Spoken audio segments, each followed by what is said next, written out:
This week on the Movies and Stuff show, we're going to talk about nausea in China theaters. We're going to talk about what execs can learn from summer indie releases. We'll talk about Nate Parker not being perfect. We say goodbye to Gene Wilder, and then we count down the top 10 best boxing films. Stay tuned.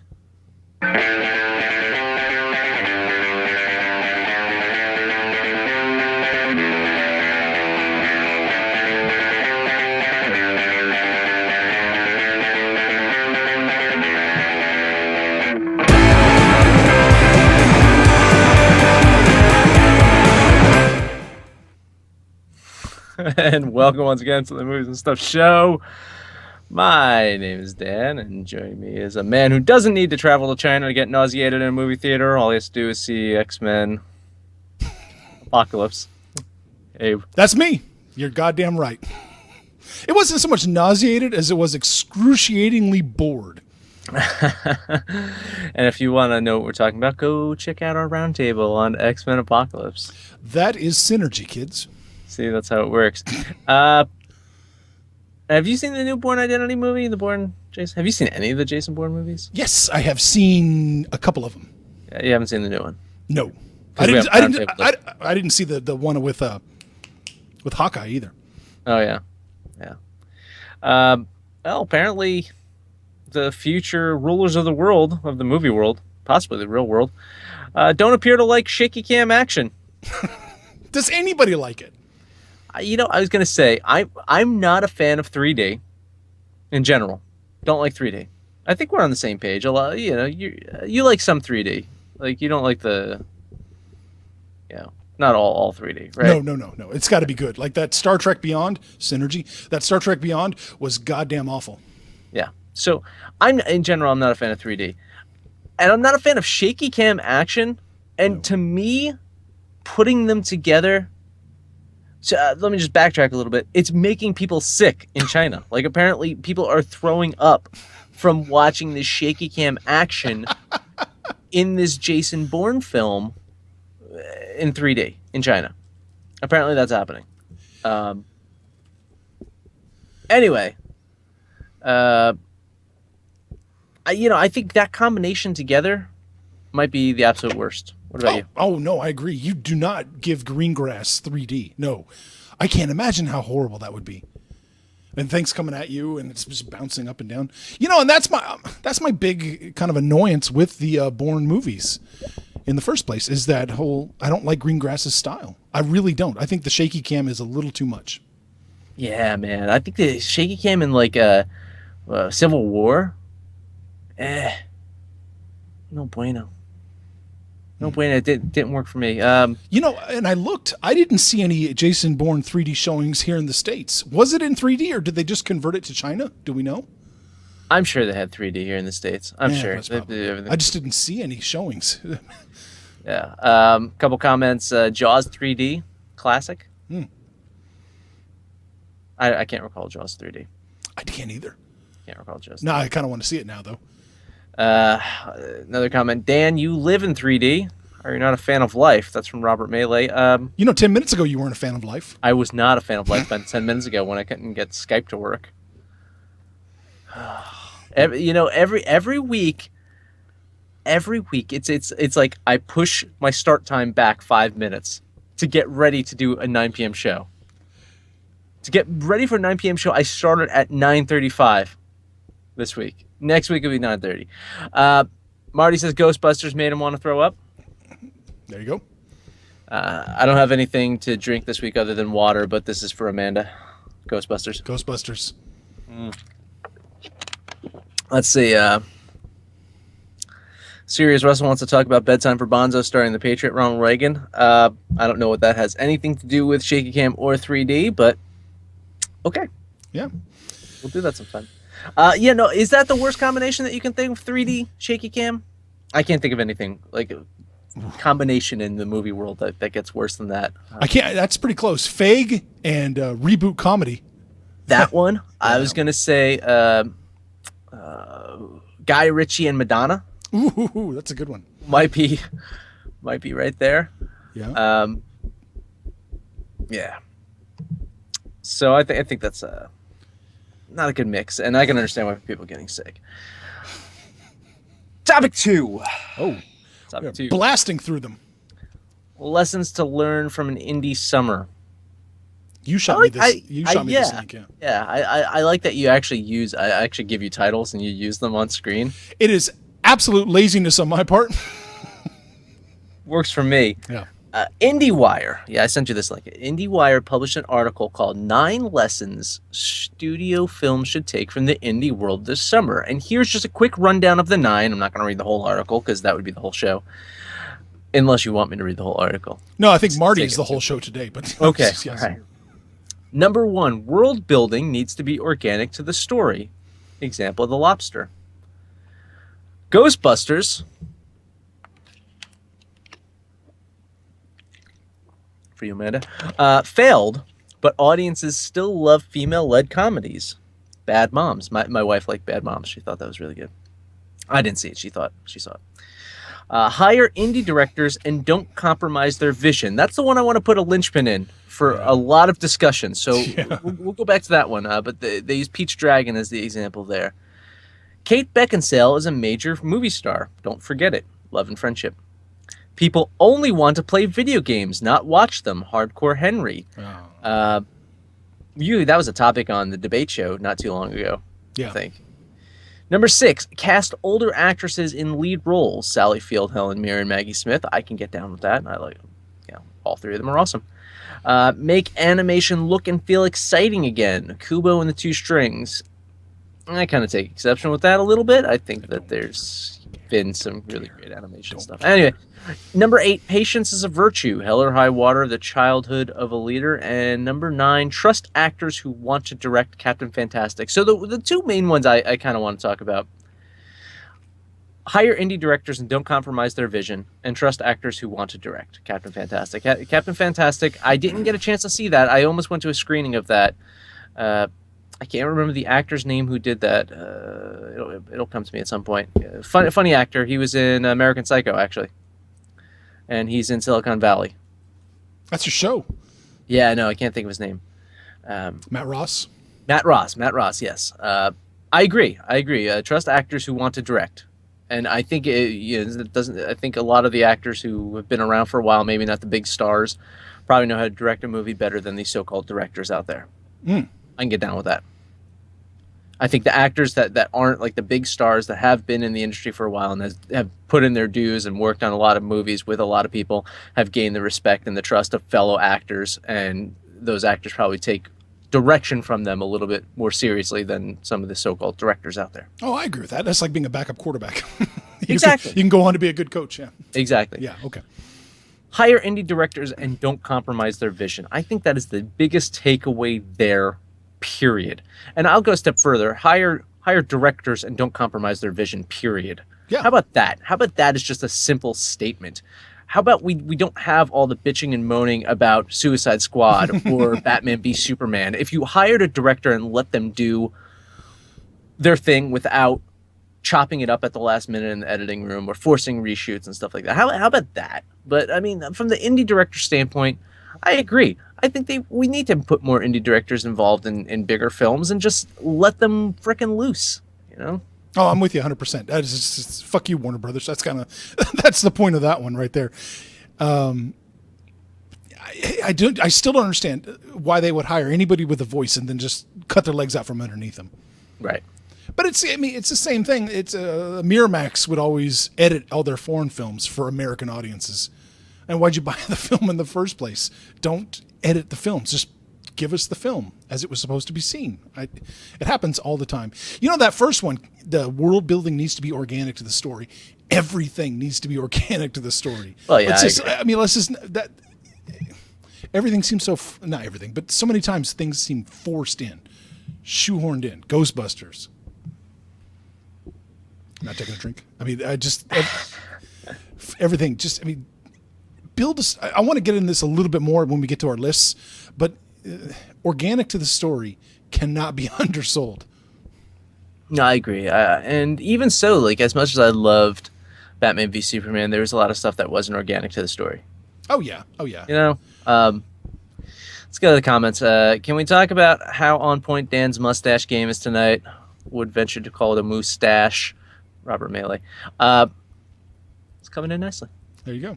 It's kind of progressed from bad teenage mustache to like bad, I guess, college age mustache. There you go.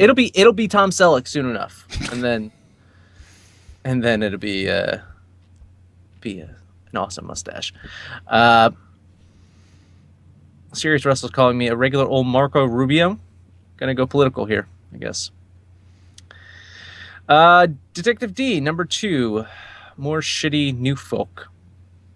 Number 1, more snotty New Yorkers. I guess he's giving his own list of lessons to learn from an indie summer. D just gives out life lessons all the time. Is D in a mood today? He is in a mood today. D, are you in a mood today? He is.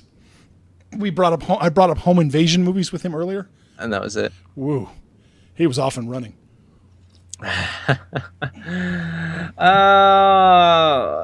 Yeah.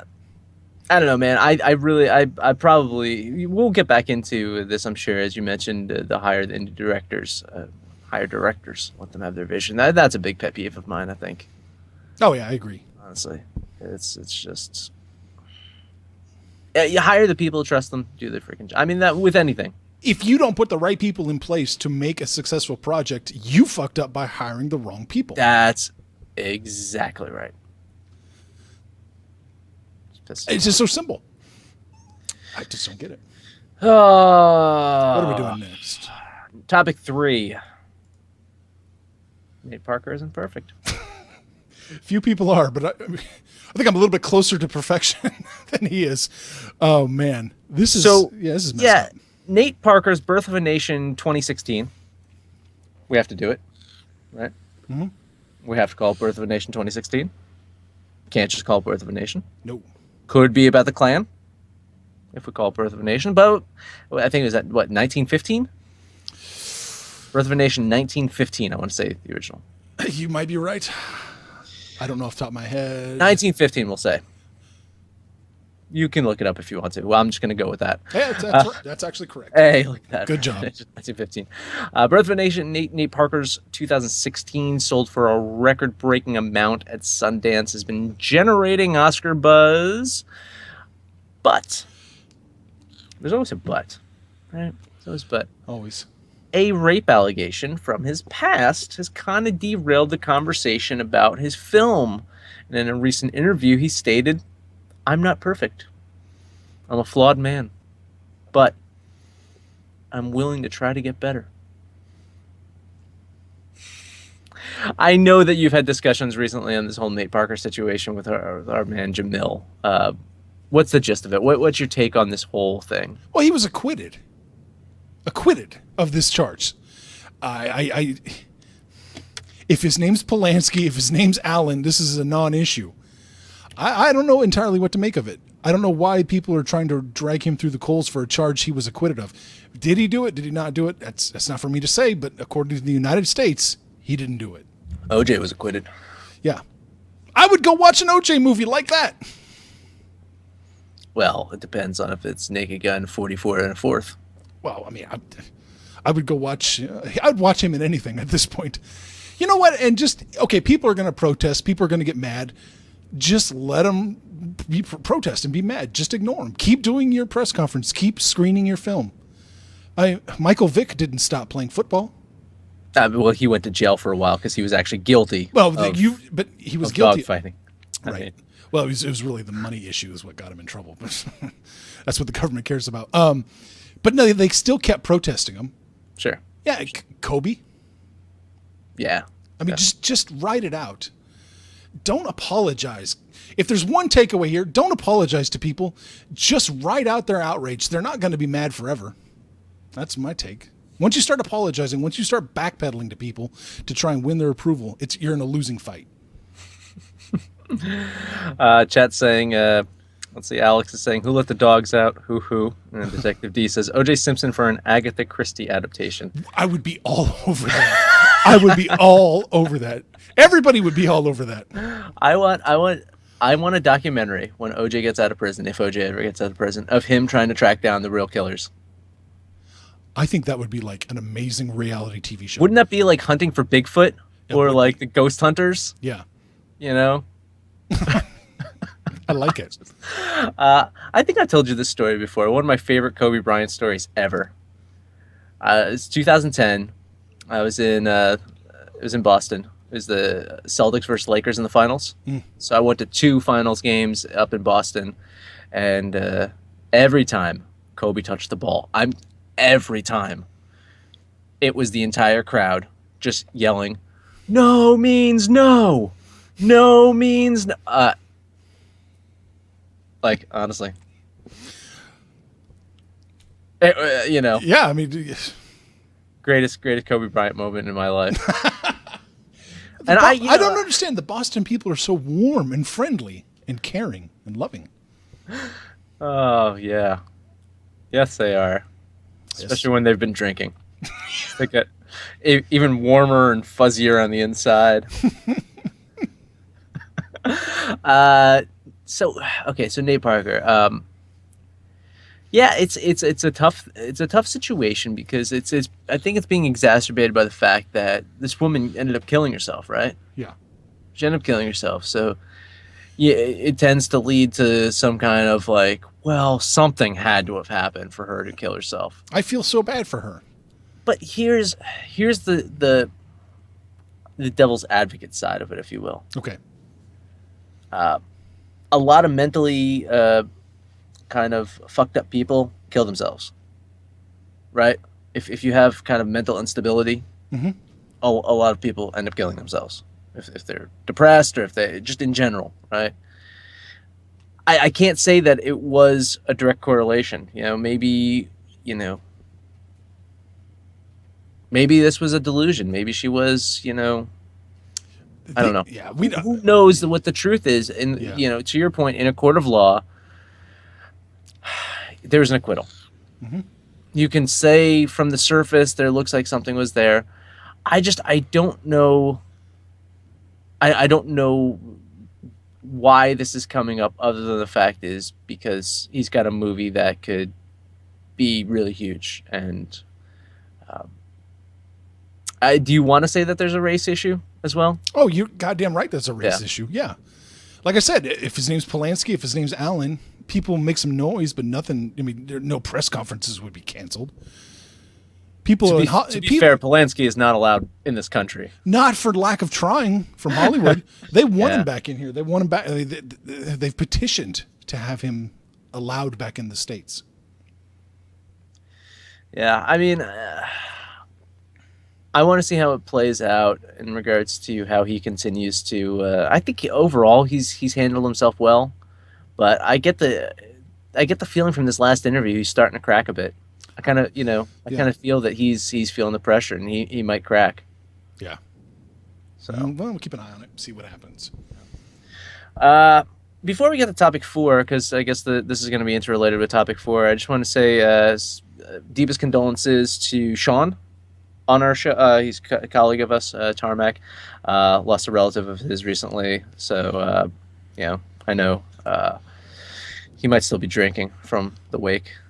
I think Yeah. the wake was a couple days ago. He still might be drinking. So when he finally stops drinking and watches the show, our condolences to you and your family, Sean. Very sorry to hear about your loss. And I guess that ties into topic number 4. Yesterday, we lost Gene Wilder. Rest in peace. Passed away. What was it? Wasn't Alzheimer's. Was it Alzheimer's? Like, I don't know what his cause of death was. That wasn't cancer? no, I don't think it was cancer. I think it was Alzheimer's, you're right. Alzheimer's. Yeah, I think it was Alzheimer's. I think it's related to that. So, fuck you, Alzheimer's. Yeah. So, he was known for his roles in great comedies, Blazing Saddles, Young Frankenstein, The Producers. It was also a title role in Willy Wonka and the Chocolate Factory. He even worked on a Woody Allen film, right? Yes. It was Everything You Wanted to Know About Sex. Yeah. Mhm. What do you think was his best role? I'm going to go basic here. Sorry. It's Blazing Saddles. Yeah. I think it's his best. Yeah. I also, you see, I think I'm a bigger fan of Gene Wilder than you are. Yes, you 'Cause I know that you're a little lukewarm. I am. on that. So I tend to like him more than you do. I think I even liked him in Hear No Evil, See No Evil with Richard Pryor. I thought that was hysterical. I think it's a funny movie. Young Frankenstein though, That's a good one. he's really good in that. I mean, producers. I don't. You know, It just never grabbed me. Producers. I Honestly. love producers. I don't know if it's him that does it for me in the producers, but Blazing Saddles. I don't think anything gets better than that for him. I think his. You know, he's most. I think he's probably most known for Willy Wonka, right? Oh I yeah. think that's you know even in the meme world, he's known for that. Hmm. I think I've even seen like memes now of him as a Force ghost, Oh God. Star Wars for some reason. Of course. Why not? Because you just mash up your memes and yada yada yada Blazing Saddles though, man, jeez. It's just like the gun is the fast. It's just It's so many good parts to that movie. Yeah. let's see. Sirius Russell says Gene Wilder's best role was in Revenge of the Nerds 3. What? Okay. I don't know. Alex says Stir Crazy. Mm. Stir Crazy. Marty is concurring with me. It was Alzheimer's, even though you've already looked it up and confirmed it was Alzheimer's. I like to get the confirmation from Marty. That's when you know you've got the facts. Well, I'm surprised. We'll see if Marty comments, because Marty should say something about Alzheimer's when he gets a second. Okay. He raises money for Alzheimer's. Oh, okay.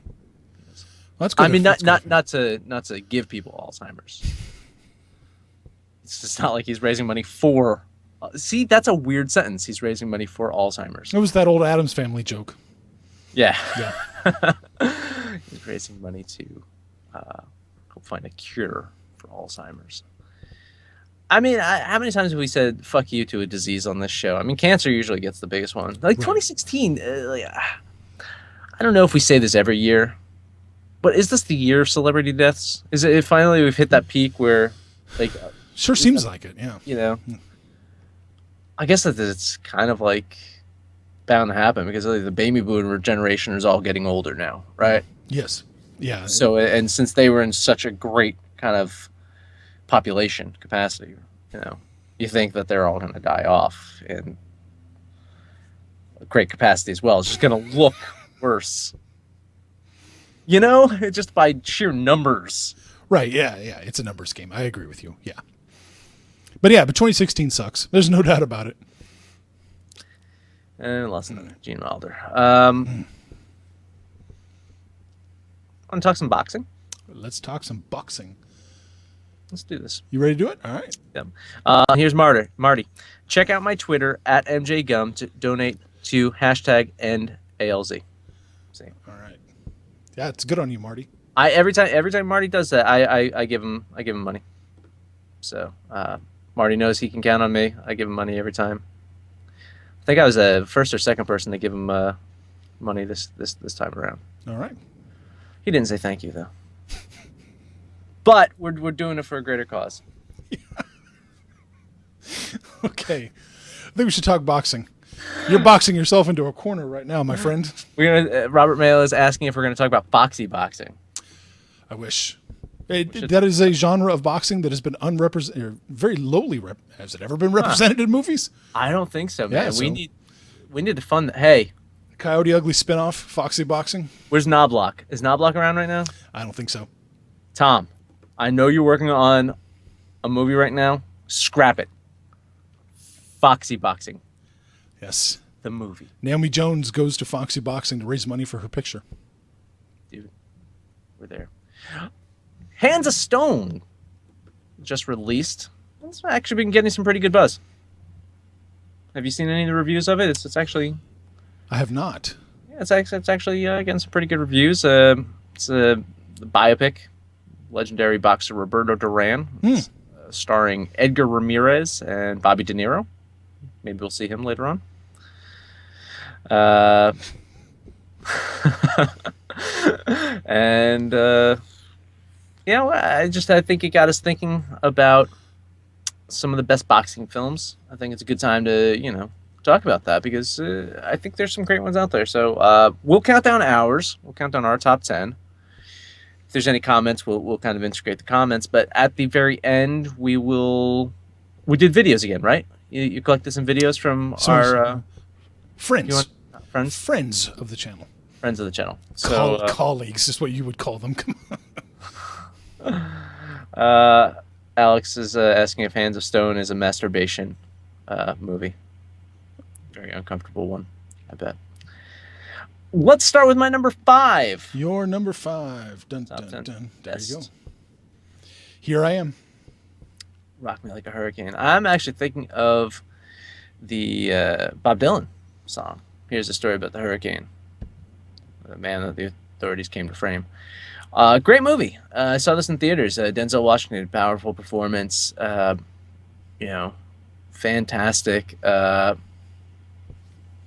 Fantastic. I'd say one man kind of running a whole film. It's like overall, it's a good film. It's not, I think it's just more based on the performance by Denzel. He brings out every bit. It's a great story. Like it's based off of, well, I won't say it's based off of a great story. It's actually a pretty horrible story.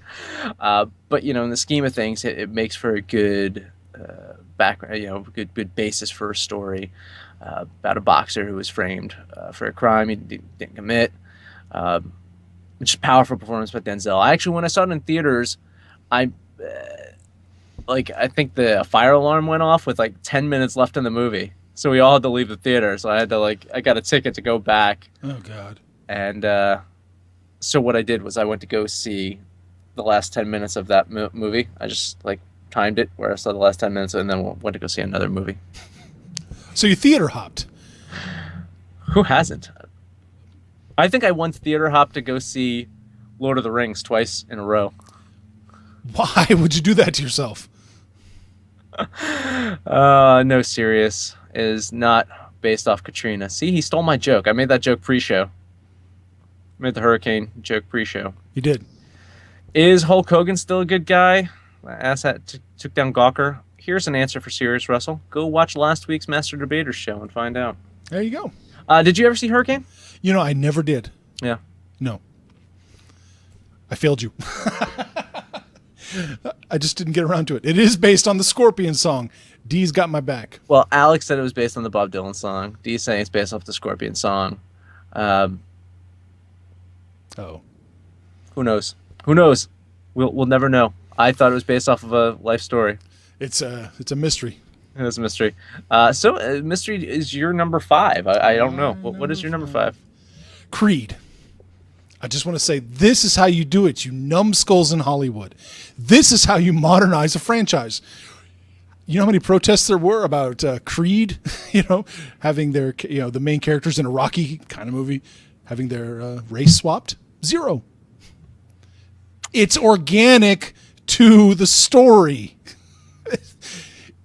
With just a little bit of thought, you can do this. It's not hard. And they didn't even tout this as like a big deal. I didn't realize it was a big deal until we talked to Twin Peaks. Oh, yeah. Yeah, he told us that he thought it was really culturally important, and he's right. Right. This is a blueprint for how you can kind of, it's technically just kind of the Rocky story, just updated for Apollo Creed's son. It's really good. Yeah, I haven't seen it. I do regret how they treated Paulie. Yeah. Doesn't even get an on-screen death like Mickey or Apollo. That's kind of Adrian didn't get an on-screen death, did she? No. She died. Yeah, she died in between. Right. Yeah, right. Was she still alive in Rocky 5 or? Yeah, she was still alive in Rocky 5 when he had brain damage. Yeah, cancer got her between Rocky 5 and Rocky Balboa. I actually like Rocky Balboa too. It was good. I actually like Rocky Balboa. Anyway, I haven't seen Creed. I plan to. I've heard great things about it. But yeah, I mean, just from a cultural standpoint, I think think that that should be the blueprint. I think that should be the way that you try to do things organically. Yeah, it just totally works in that universe. Yep. And it affects the story, it affects the characters. It's just really well done. Very cool. Yeah. My number 4. You're number 4. Hey, Ali. You ever see it? No. I didn't see this one either. I went through a phase where I really wasn't a big fan of Michael Mann or Will Smith. So, remember Michael Mann was almost going to do our show I don't know. Yes, I guess I'm not a fan of Michael Mann anymore. No, man, it's really good. Ali's really good. Really good performance by Will Smith. Honestly, as much shit as Will Smith gets, from time to time he can put forth a good acting job, and this is one of them. Really great. And Michael Mann does a hell of a job directing it. Probably, if you think, would you put Ali in top 5, if not greatest athletes of all time, top 5 most known, most recognized athletes of all time? Well, yeah. I mean, I think he actually ends up number 1. You think he's number 1? You think he's, yeah. As time goes on, he's probably number 1. Yeah. Because I mean, Babe Ruth Yeah. was number 1 for so many years, but I think his memory is starting to fade with Babe Ruth, right? It's starting to get way too past that. Oh yeah, it's absolutely. He was important at the time for resurrecting baseball. I think Muhammad Ali was a much more important figure to us. I mean, politically and athletically, he was he was everything. He was an ambassador. He was outspoken. He did what he wanted, and he didn't back down from a fight from anyone, including the government. That's right. A hell of an athlete, and I think they really do him justice in this film. Oh, good. I should watch it. It's good. It's good. Yeah. All right. We're moving on. Yeah, you're number 4. I'm interested. Cinderella Man. Got some explaining to do. I do have some explaining to do. I typically don't go for these kind of feel good movies at all, but it is a well done flick. This is probably the best you can squeeze out of Ron Howard. Russell Crowe did a good job too. I can't talk shit, but I think there's something here that needs to be discussed, and I want to talk about Colin Kaepernick too for a second and his political statement. Please do. Yeah. Colin Kaepernick's political statement of not honoring the national anthem was making headlines all over over the weekend and then Monday and so on. But and Cinderella Man, we harkens to that a little bit in that Max Baer was not the asshole he was portrayed in this movie. Max Baer was very outspoken against what was going on in Germany, and to show his support, he would wear a giant Star of David on his trunks to show his support of the Jewish people. And for this movie, they erased that. They took that away from him. And I think that speaks volumes. It really does. It really strips Max Baer of who he was. And it's just really interesting. And Muhammad Ali got this to another degree too. We do not want our athletes to be political at all. No. Apparently. No, it's a weird dichotomy. It's a weird kind of world in which we want everything and we want nothing from our athletes at the same time. It's so bizarre. We want them to be role models, and then we don't want them to be role models. We just want them to play sports and just shut up and entertain us. Yeah, you're making all these millions to play the game you love. You don't work a day in your life. I mean, that's kind of the mindset of some of the people out in this world. That athletes don't work a day in their life because they're just playing the game that they love. And they're like, oh, if I do this for a living, I would do it in a heartbeat. Like, if you're at that certain level of exposure, if you're at that certain level of visibility, and people listen to what you're saying, and you have a belief, and it's a significant belief too, it's something that is for the betterment of society, I think you are negligent for not using that forum to kind of say those things, because there's a lot of people in the world that don't have that opportunity to do so. So I think someone like Muhammad Ali, I think you're right. I think he was outspoken because there was stuff going on in the world that he was not happy with. No, I don't want anybody to compromise their morals or their ethics for a game at all. I mean, if you have something to say, say it.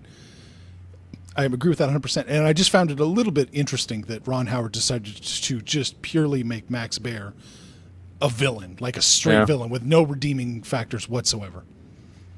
So it's an interesting film.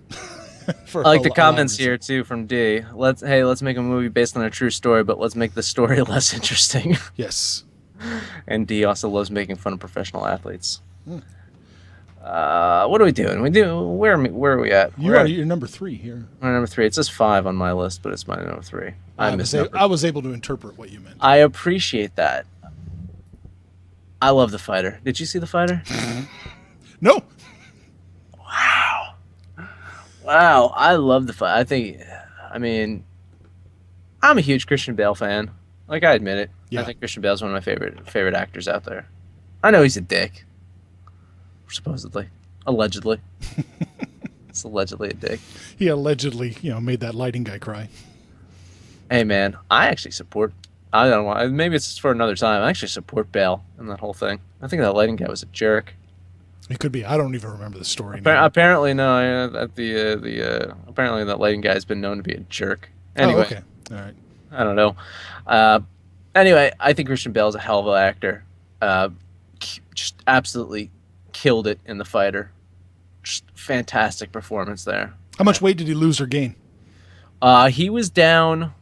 Let's see. Because that's always at the top of the list. Whenever I lost this much weight, I gained this. He was probably, I don't know, I'd say 15, 20 pounds heavier than The Machinist. I think he was probably down to like, I'd say maybe like $140, $145 for that film. Yeah, he was down. He was down significantly. And then he had to bulk it back up for a Batman film. So, it's up and down. Poor guy. Acting. Alex says that Bale is great in The Machinist and American Psycho. Can't argue. Yeah, he was. And more. And more. Including The Fighter. I'll have to check it out. Yeah, you should check it out. I think, again, if out of the 3 I've talked about so far, I'd say see The Fighter. I think, of course, rank The Fighter. Yeah, I was going to say, I hope that's how you rank him. I'd see The Fighter first. And then Ali, then Hurricane. See, Robert Mealy says The Fighter is pretty good. I think, I think Aronofsky was originally supposed to do The Fighter. That's not gaining any points with D. I don't know, but I think because Aronofsky was supposed to do The Fighter and The Wrestler, right? He's supposed to do both. Has anybody almost made as many pictures as Aronofsky? No. It sure seems like he's at the top of the list of almost made. Let's consider Aronofsky. He's going to make a Batman movie.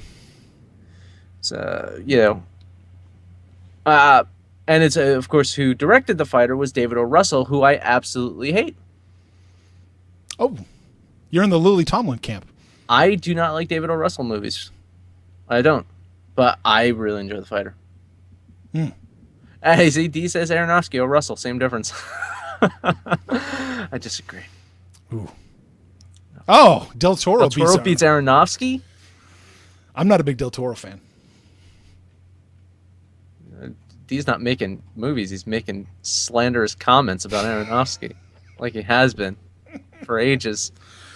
Noah's a damn fine film, Detective D. He's a con man. Check out The Fighter. All right. Only David O. Russell movie worth seeing. I think. No. He did Three Kings too, right? Yeah. Even Three. But look, if you have any inkling to watch Three Kings, just go watch Kelly's Heroes instead.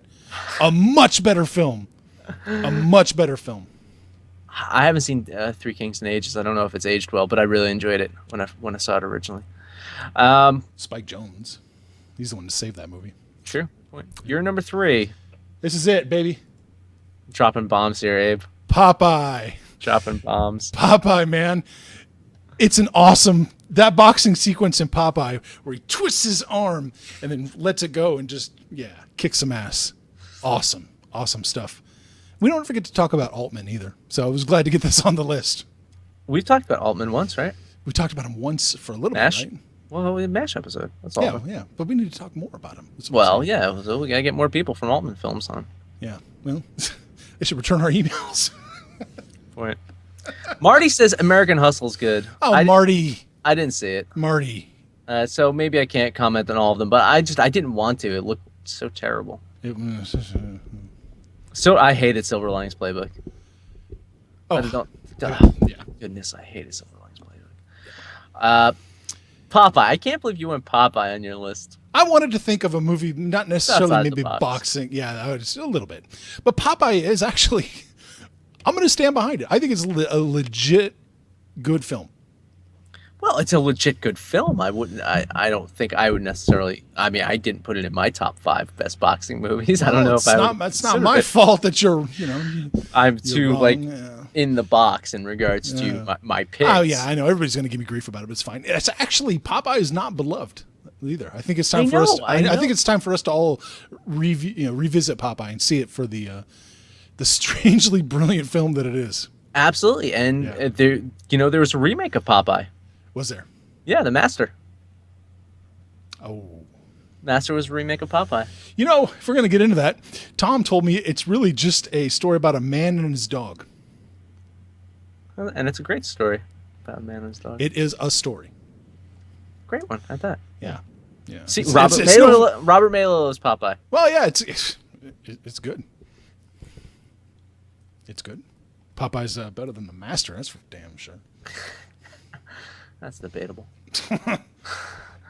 What am I at? Number 2? You are number 2. Dun dun dun. All right. So it's kind of like pull the curtain back here. I make my 5 pick. Okay, this is how it works. This is our top 10. You really jumped the gun on I this did. I went like 2 weeks early. So the way that we put together our top 10 is one of us makes our 5 picks first and sends them to the other one. So that essentially like claims them. I originally did not have Rocky on my list because I assumed that I wanted to leave you Rocky. I wanted to leave you Rocky.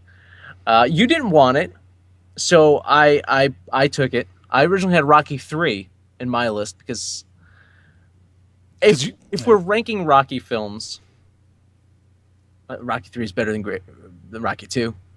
Yeah. Okay. Rocky 3 is better than Rocky 2. And I had a feeling. We'll get into that. So I ended up adding Rocky and moving it up to the top of my list because I think Rocky is a hell of a boxing film. I think it made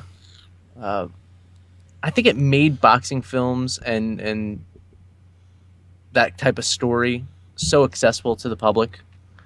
Because I mean, if you think about it, like boxing in general, the sport of boxing was once the king of the world, right? Yes. Boxing was Being heavyweight champion of the world meant more than anything, right? Not so much anymore. Boxing is less than MMA at this point. I feel this is some self-inflicted wounds they put upon themselves. Yeah. absolutely. They did it to themselves, but I think Rocky really encaptured the spirit of what we loved about boxing, and part of that is that underdog story. Part of that was, that puncher's chance, if you will. That it doesn't have to always be the biggest, best boxer in the world. Sometimes the guy just has a fight in him, and will just keep swinging and keep fighting until the very end.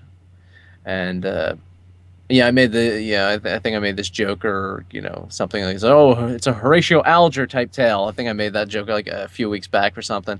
This actually is a Horatio Alger tale. Yeah. This is truly like a spirit of the American dream. Love it. I love it. It ends perfectly too. The fact that he doesn't win. Spoiler alert. Do I have to? Spoiler alert. Rocky ends perfectly because he doesn't win. Yes. Did you just see what Marty put up? I did just see that. Rocky 2 is the number best. 1? And Rocky Balboa is the worst. Rocky Balboa is way better than Rocky 5. Yeah. Tommy Gunn. What a weird tale about that one. Yeah. he either didn't have AIDS or he's cured of AIDS or Oh gosh, yeah, so bizarre. Anyway, uh, I think Robert Mayle is thanking me for saying spoiler alert for Rocky. yeah. Well, I mean, that was the mood in the '70s. Yeah, the Bad News Bears didn't win. Yeah, I think I love that, man. Yeah. I love the fact you don't have to win to be like a winner. Hey, Yankees, take that trophy and shove it up your ass. Yes. That's America right there. That's I love it. Number 2 for you. This is a strange one, and I'm conceding the fact that probably none of you have seen this, but you should. Allow me to butcher someone's name real fast. Shinya Sakamoto. I think he did pretty good. Oh, I love this guy. His movies don't always come together plot-wise. They don't always click perfectly, but he makes an experience. And really all he's known for, I think, for most of us, is Tetsuo, the Iron Man. Mm-hmm. He was still in the Tetsuo mode when he made this. He was still doing ultra low budget, handheld. This is a boxing horror movie. That's really all it is. And it's amazing. And D said I butchered it. Damn. Oh, well, he knows Japanese better than I do. Oh, yeah, he's cultured. I'm not. He's worldly. I'm not. But no, I don't really want to get into much of this because when I start talking plot, it pretty much gives everything away. But it's along the same lines of Fight Club, how men relate to each other, how men relate to women, and, what they have to go to prove their masculinity. And it's brutal. It is fucking brutal. It's hard to find. You're probably going to have to pirate it. Just check it out. Oh, very cool. I haven't heard of it before. Yeah, Sakamoto is a really good director, really good, and it's just we really need to elevate his profile over here. Tokyo Fist, Tetsuo 1, 2, and 3. Snake of June, another one, fantastic. If the guy spoke English, he would be on our show. Hey, you brought up Fight Club. I think someone mentioned. I think Alex in the chat mentioned Fight Club as a boxing film. I don't see it as it, but I guess I accept it. It's That's great a film. tough one. I mean, it is a boxing club, an underground boxing club. Yeah, I accept it. It's a great film. Love Fight Club. It's fantastic. So D is saying Sukamoto, not Sakamoto. Sukamoto. Okay. Tasukamoto. We will bring D on to have a show of how to pronounce words. Yes. Japanese names. Yes. Yeah. My number 1. Your number 1. Oh, there we go.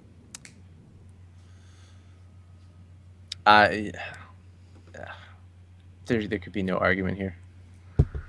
Anyone who argues with me about best boxing film, holy shit! This is when Robert De Niro can actually act. Hell of a performance. Jesus, what a great performance. So good. Ah, man. Tell me you love Raging Bull. Oh, absolutely. Yeah. I love Raging Bull. Scorsese was at the top of his game in those days. Man, for a while I would easily say that Raging Bull was my favorite Scorsese flick. For a while, it was. And it's still up there. I still think it's so good. Oh yeah, it's fantastic. I can't argue. There's nothing to say. This is everybody knows this movie's awesome. The cinematography in that thing is so ridiculously good. Yeah. I mean, dude, you feel like you feel like you're in the ring, but it's almost like a surreal, like you're dreaming that you're in this ring. I imagine it's for them too.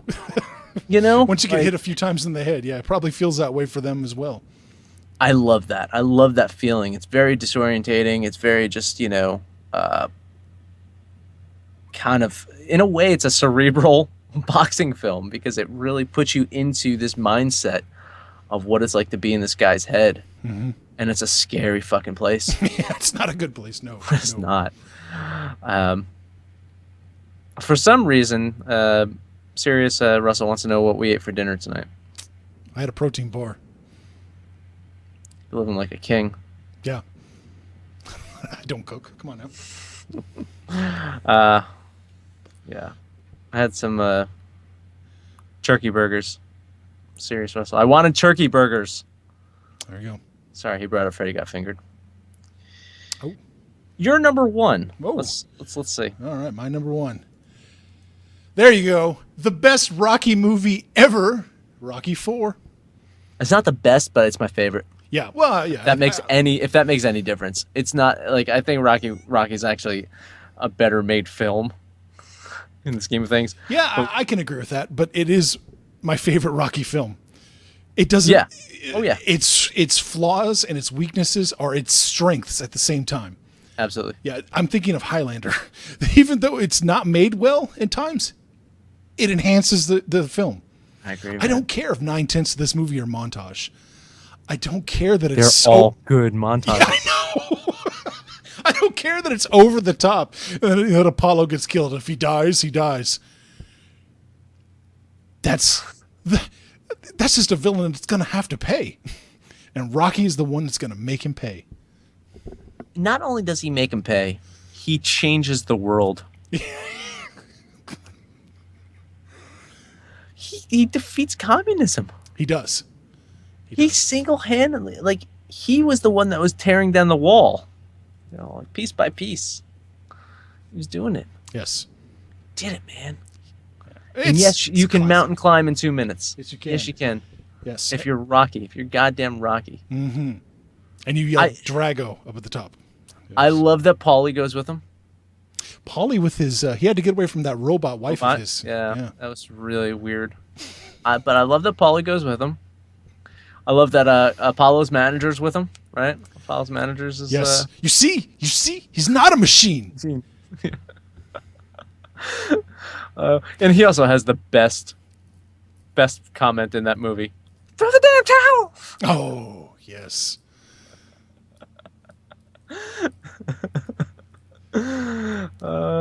He does. He does Robert Maley. He breaks communism. I must break you.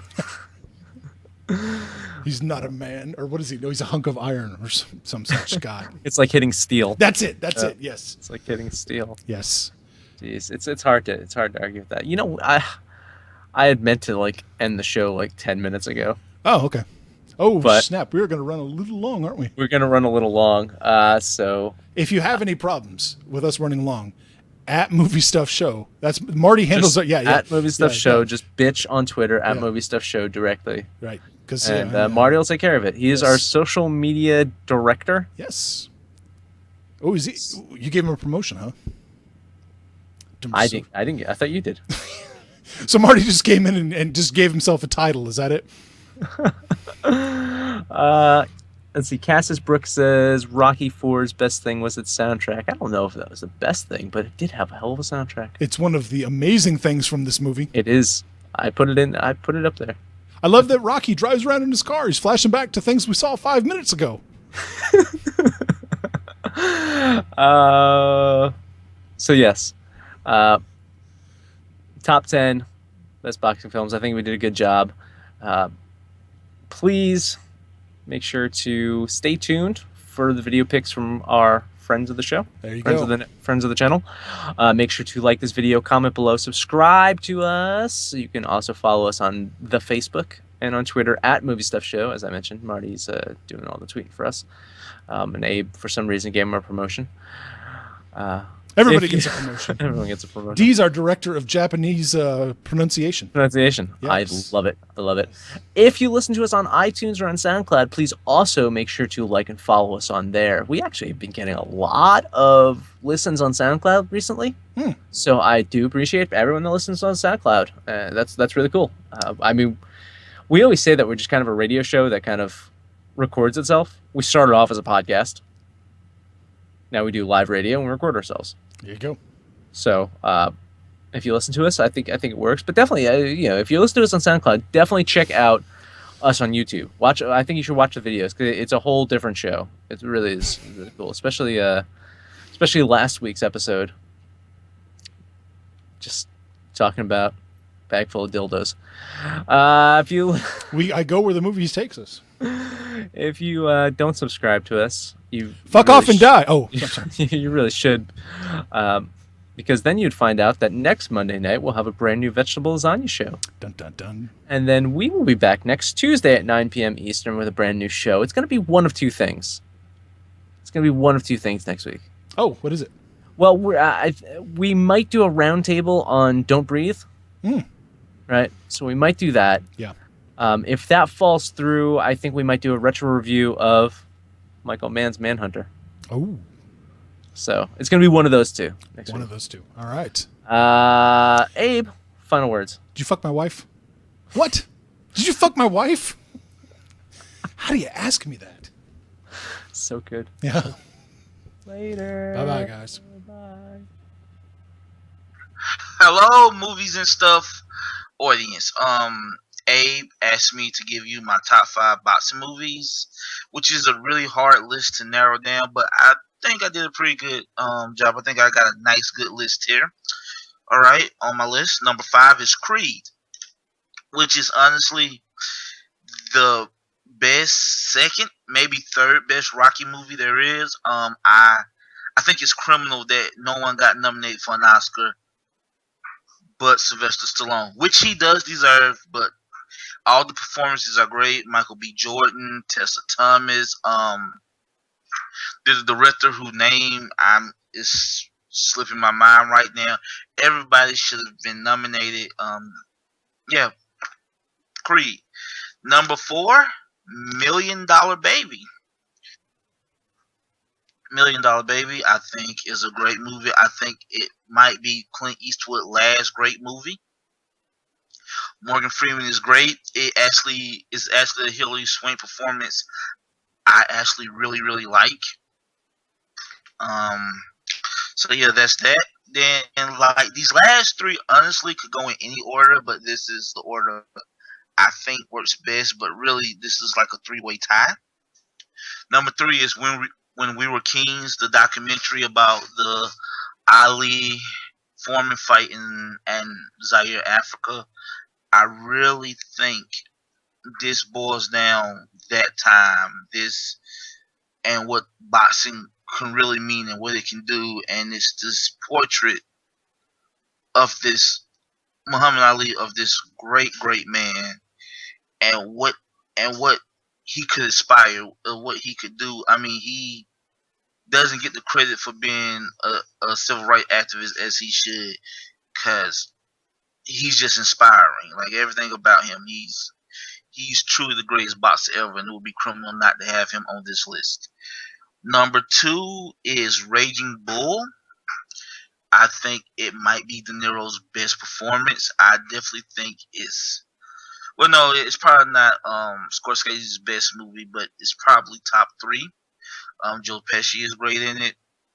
No, it's a movie. It's a violent movie. It's about a violent man, and it just shows you what that type of life can do, and what it can lead to when you don't know when to let go.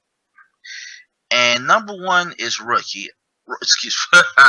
Rocky. Duh. Like, of course it's Rocky. What else? What other movie is there than Rocky? It's the one movie that consistently makes me cry as a grown 32-year-old man. It's such a great boxing movie. It pretty much every sports movie has copied it over the last 40 years. It is truly a masterpiece. It shows Sylvester Stallone at his best as far as talented. He did write the movie. I don't know what else to say. It's a great movie. It's really American. That's what I can say. It really is a movie about the American dream and what this country is great and what makes this country great. So that's my list. Hello, Stefan. So here's my list of 5 top boxing movies, starting with number 5, Champ from 1979, with John Voight and Faye Dunaway. Actually, a pretty terrible movie, pretty syrupy, pretty phony, manipulative, everything. But you just have to see it for the corniness. It's like a box. it's like the Valley of the Dolls of the boxer movies. You could say everything is amped up to 11. Every cliche, every loser ballad cliche. For that alone, I think it's worth a watch. In the end, so number 4 is actually objectively judging also a terrible movie called Bomber from 1982. This is an Italian movie with Bud Spencer. He was a big star in Europe, big movie star in Europe of comedies, action comedies, together with his friend Terence Hill, and he also made some solo movies. His solo movies are considerably worse than his collaborations. But yeah, it's still worth checking out for the kitsch factor alone. It's kind of a slapstick comedy about the boxer who returns after he was retired. It's filled with slapstick and all. It's kind of a spoof on Rocky II. There's a pretty awful soundtrack by Oliver Onions, 80s kitsch pop soundtrack, Eurodance, not Eurodance, Europop soundtrack. As I said, not a good movie. Great for a Sunday, rainy Sunday afternoon though. Just for love. Number 3, maybe the first serious choice on my list. This is Rocky Balboa, the 6th part of the Rocky saga from 2006. I think it's also the best sequel of the original Rocky saga. And yeah, I think this might sound strange, but Sylvester Stallone is kind of underrated as a writer. I think particularly when it's about his Rocky movies. In this movie, there's so much life wisdom in this movie, summed up in some cheesy but really good dialogue lines.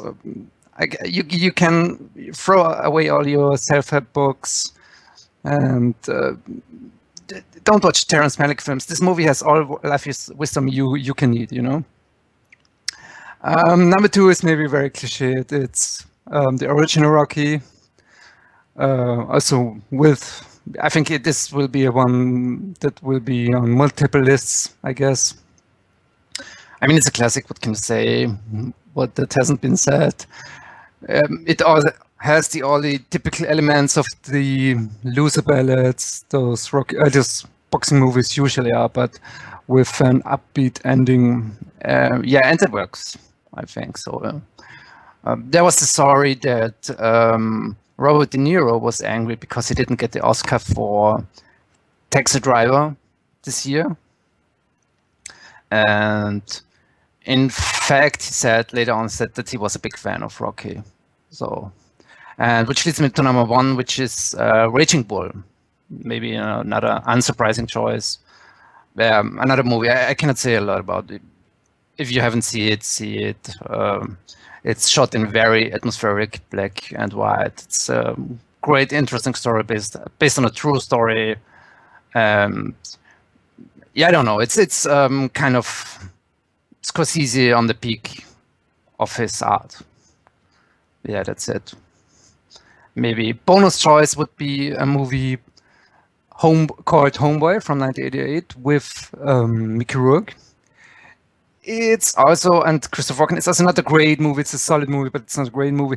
It's maybe worth checking out if you're a fan of Mickey Rourke, as I am, because he, as you maybe know, he was really a boxer. And so, yeah, you can see that a little in his performance. It's maybe some, if you want to, if you're a fan, you maybe can see something autobiographical in this movie. Yeah, that's it. Hi. The good people at the Movies and Stuff show asked for us for top 5 lists of our favorite boxing films. So, as they have said, they want short videos without any endless yammering. So, let's just get to it. So, number 5, Midnight Sting, aka Diggstown, starring Louis Gossett Jr., James Woods, Heather Graham, and Bruce Dern. It's worth seeing just for James Woods stealing another movie, but it's a very entertaining story about a kind of boxer at the end of his career, played by Louis Gossett Jr., who gets involved in this gambling scheme where he has to fight 10 fights in 24 hours. Very entertaining and I guess a little unknown gem of a movie. So, number 4. The Boxer, directed by Jim Sheridan, starring Daniel Day-Lewis and Emily Watson, and, it's Daniel Day-Lewis. That's pretty much the only reason you need to go and check it out.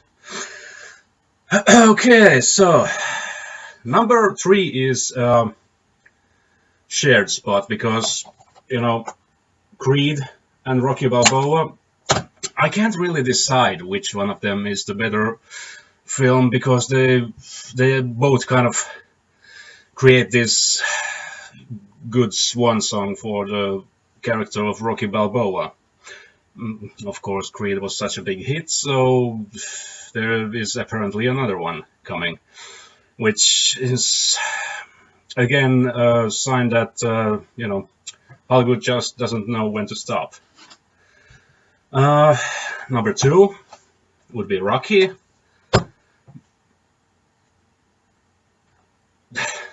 There's nothing much to be said about that. I mean, it's a classic.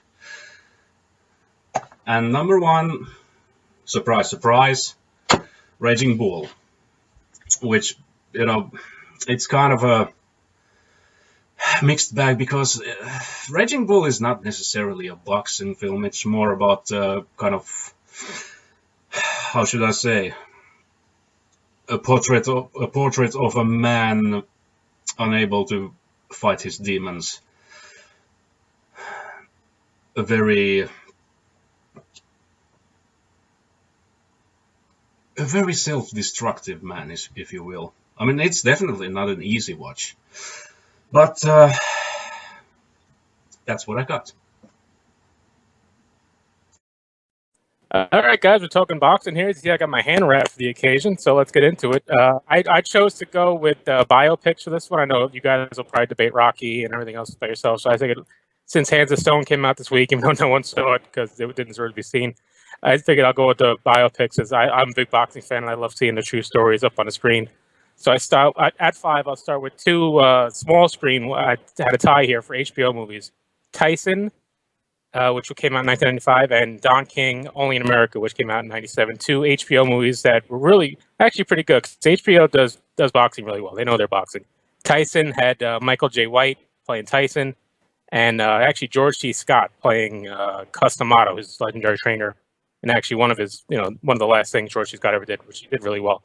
This one tells the story of Tyson coming up, as Cus D'Amato found him and, discovered him and trained him, through his demise in, in the early 90s. Like I said, it came out in 95, so it doesn't have his later stuff. It ends basically where Buster Douglas knocked him out, and then he went to jail after that. But it tells a lot of the good stories behind the scenes between the Robin Gibbons marriage and very quick divorce.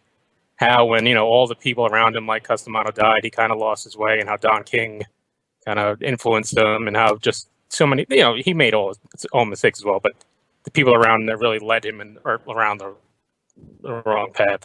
So it was really, I mean, if you get a chance to see that movie, it's probably on Netflix or Amazon. It's really a good watch. Same thing for a Don King movie.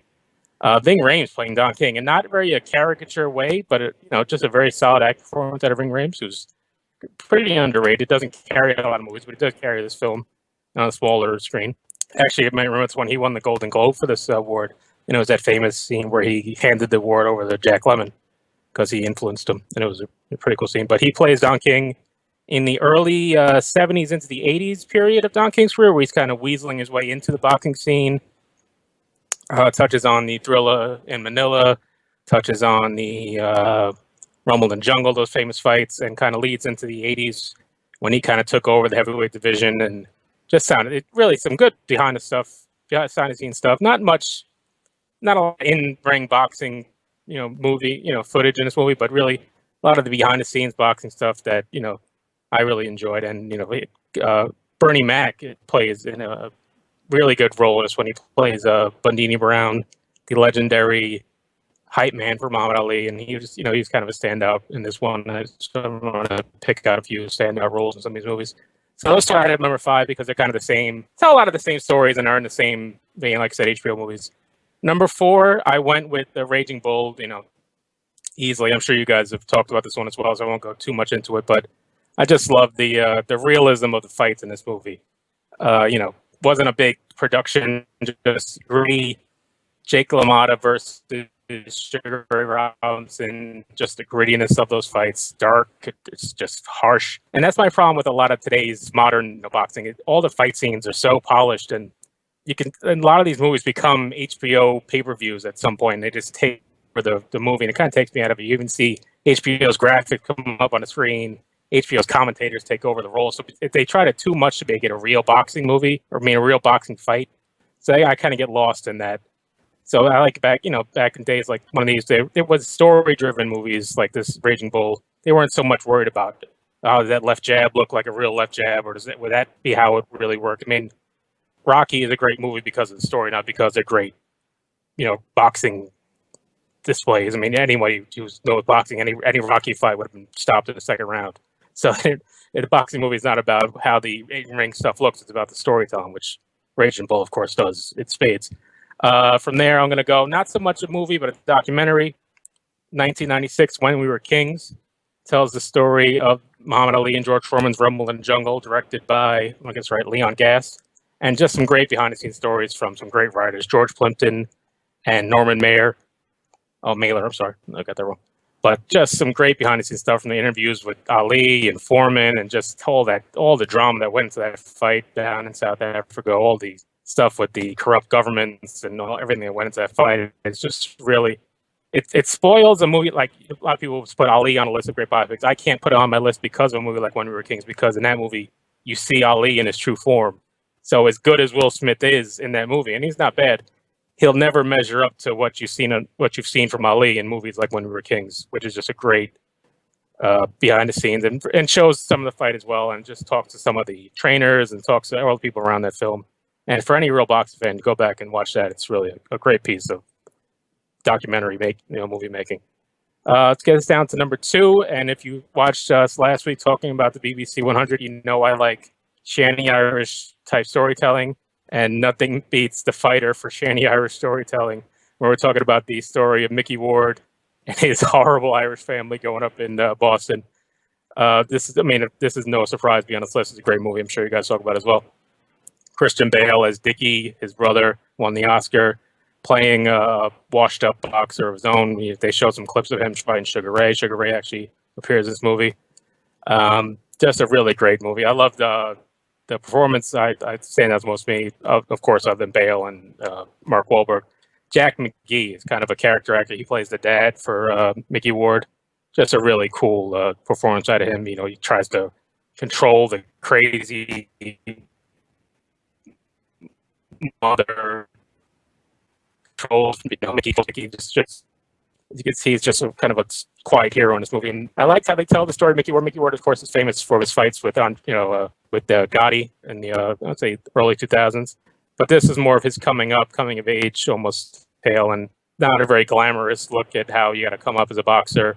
Kind of almost a Rocky-esque type story, but in realism. And some of these fights, like I mentioned, they return when they show the boxing in the ring. It becomes more of an HBO production, but I can understand it in this case because Mickey Ward did fight on HBO, so it made more sense in this movie to go into that kind of style, movie styling. So, and just a really good movie. Of course, Bale won the Oscar, like I said. Not sure if Wahlberg was nominated, but he might have been. Amy Adams was nominated. Just a great movie all around. And that'll bring me to my favorite movie film of all time, biopic-wise, which was Cinderella Man, starring Russell Crowe as James J. Braddock, Renee Zellweger as his wife. Paul Giamatti, great role as his trainer. Just told the story of James Braddock, a lesser-known heavyweight in the 1930s. Great storytelling from Ron Howard with the backdrop of the Great Depression, and how he was just kind of a journeyman fighter who was fighting to make his way, fighting to provide for his family. Kind of, like I said, a real life Rocky situation, and just great storytelling from him in this. Braddock was down on his luck. He almost was out of the game for a while. taking jobs at the docks to become support his family. Like I said, a great boxing film doesn't have to have great boxing. It doesn't have to be all about boxing. It has to tell a story. And boxing movies really do tell great stories, because even fights tell great stories. So, and this movie got a little bit of flack after it came out, because it tells a story of how Braddock rose back up and reclaimed claimed the title, and just a complete upset of Max Baer, who he was fighting. And people weren't happy with how Max Baer was portrayed as just a villainous playboy who was looking to kill people in the ring, which really wasn't the case. But I could see why Howard did it. That's they needed a villain in the movie, and that was the ending. It doesn't take away from the movie for me. So, but I could see how people could complain about that. But just as a movie, it's one of Russell Crowe's best performances, right up there with Beautiful Mind and Gladiator. And Paul Giamatti is great in everything he does. He plays a trainer in this, and he's not so much a boxing trainer in the Mickey role of Rocky. He's just more of a businessman, manager, and just really cares about his fighter. And just that comes throughout the film. And he's nominated for an Oscar for it. Russell Crowe not nominated for an Oscar for this. I'm not sure why. He got SAG awards and got Golden Globe awards, which is not the Oscar. Kind of a misstep, if you ask me. But really enjoyed that movie. The boxing, like I said, it was more of a gritty 1930s style of. Ron Howard did a great job getting the scenery right from Madison Square Garden back in those days. Got all the fashion right, got the style of fights right, and just a great picture all around. All right, guys, so that's my top 5, 6-ish. If you want to throw out a few more, love some boxing comedies. Great White Hype, great picture. If you've never seen that one, Samuel Jackson, just a great farcical boxing movie. Dickstown, loved it with James Woods and Louis Goss Jr. Serious one, more of a that movie has a serious tone to it, but it's still funny at the end, so I really enjoyed that one. So, like I said, really big boxing fan, and hope you guys have enjoyed this list.